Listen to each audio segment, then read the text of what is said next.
दादा थोडंसं मागे घ्या. जरा वर घ्या. रेडी आहे का? हात हात काढ. Roll role.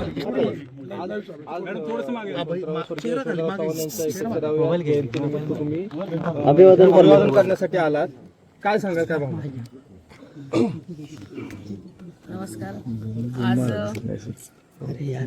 महाराष्ट्राचं उपराष्ट्रपती, मुख्यमंत्री आदरणीय आपल्या सर्वांचे श्रद्धास्थान यशवंतराव चव्हाणजी यांच्या जयंतीनिमित्त अभिवादन करण्यासाठी मी इथं आलेली आहे. आणि हे सगळं करत असताना मन माझं भरून येते.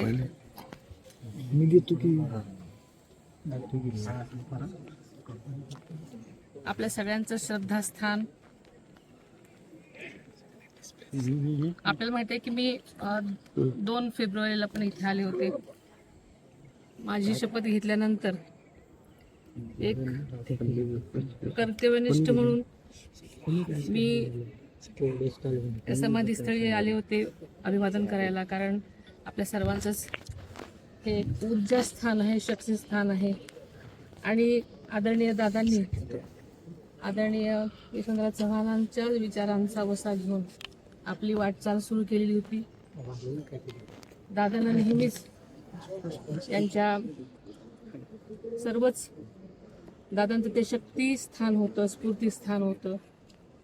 आणि त्यांच्या पावलावर पाऊल टाकून त्यांची वाटचाल केलेली होती. आणि मी सुद्धा याच पद्धतीने वाटचाल करण्याचा आपल्या सगळ्यांना मी शब्द देतो. आता काही वेळापूर्वीच अधिवेशन बॉम्ब असल्याची एक थ्रेट आलेला आहे आणि असा मेल आला होता, त्यामुळे आता विधानसभा खाली केलेली आहे.